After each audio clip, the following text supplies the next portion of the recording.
نماز پڑھنے والے اگر نماز کی روح سے آشنا ہو جائیں کہ یہ محض اوپر نیچے ہونے کی مشق نہیں ہے، بلکہ یہ اللہ کے حضور اپنی نیازمندی کا اظہار ہے، اپنے عجز کا اظہار ہے، تو پھر نماز ان کو وہ مقام دیتی ہے اور وہ شعور بخشتی ہے کہ جو بے نمازی کے نصیب میں کہاں۔ انسان کے اشرف اعضاء اس کے سر میں ہیں، بولنے کی قوت زبان سر میں، دیکھنے کی قوت آنکھیں سر میں، سننے کی قوت کان سر میں، سوچنے کی قوت دماغ سر میں، سونگھنے کی قوت ناک سر میں، اور یہ سر مالک کے در پہ۔ اور زبان سے بندہ کیا کہہ رہا ہے؟ سبحان ربی الاعلی، مالک تو سب سے اعلیٰ ہے۔ اور اپنا رویہ اور عمل کیا ہے کہ اپنی ناک بھی خاک پہ رکھی ہے، پیشانی بھی خاک پہ رکھی ہے، اور باقی اعضاء بھی خاک پہ ہیں۔ تو گویا عملاً یہ بتا رہا ہے مالک مجھ سے نیچا کوئی نہیں اور تجھ سے اونچا کوئی نہیں۔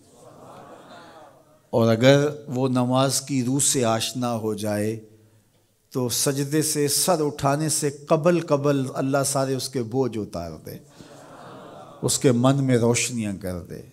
تو نماز بندگی کا شعور دیتی ہے، من میں چراغاں کرتی ہے۔ اللہ کے حضور جھکنے سے بندہ ایسا بندہ کامل بن جاتا ہے کہ پھر وہ کسی اور کے آگے نہیں جھکتا۔ تو اپنی اولاد کو نماز کی محبت دو، نماز کی ترغیب دو، نماز کی عادت دو اور نماز کا حکم دو، اور ان کی عادت راسخ ہو جائے، طبیعت میں پختگی کے ساتھ نماز کو اختیار کرنا ان کی طبع میں جم جائے۔ نماز ان کی طبیعت میں نظم پیدا کرے گی، ان کو نظم و ضبط کا پابند بنائے گی، اور ان کی صحت کی ضامن ہوگی، اور ان کے باطن کی طہارت کا سبب اور ذریعہ ہوگی۔ اس لیے کہا کہ اللہ کے حضور جھکنا نہ بھولنا اور نماز قائم کرنا۔ نماز کا تعلق اپنے آپ سے ہے کہ وہ اپنے آپ کو سنوارتا ہے، تقرب اللہ کے لیے اس کی اپنی عملی کوشش ہے۔ بندے اور خدا کا ایک ربط ہے نماز۔ اسی طرح یہ خیال کہ میرا مالک مجھے دیکھ رہا ہے، اس سے بھی تہذیب نفس ہوتی ہے، باطن کی تربیت ہوتی ہے۔ انسان ایک حصار میں آ جاتا ہے، ایک پہرے میں آ جاتا ہے کہ میرا اللہ مجھے دیکھ رہا ہے، اور پھر وہ قدم پھونک پھونک کے رکھتا ہے۔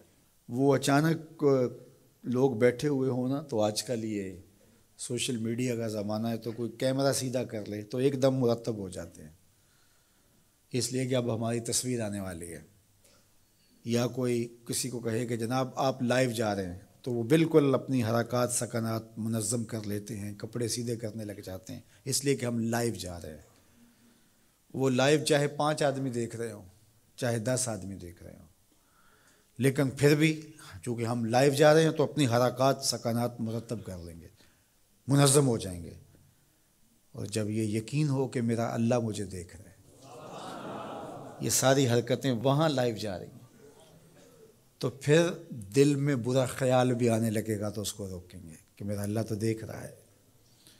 پھر بولی بھی مرتب ہو جائے گی، پھر رویے بھی مرتب ہو جائیں گے، طرز معاشرت بھی منظم ہو جائے گا، آنکھیں بھی نہیں بھٹکیں گی، خیال بھی نہیں بہکیں گے، سوچیں بھی آوارہ نہیں ہوں گی، چاہے آپ بند کمرے میں کیوں نہ ہوں، پھر بھی منظم رہیں گے، اس لیے کہ میرا اللہ مجھے دیکھ رہا ہے۔ تو یہ یقین زندگی کو منظم کرتا ہے۔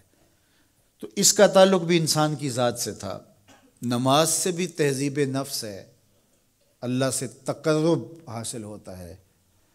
اب کہا تو خود غرض نہ بننا کہ اپنے آپ کو سنوار لیا اور کافی ہے، نہیں، لوگوں کو بھی نیکی کا حکم دینا۔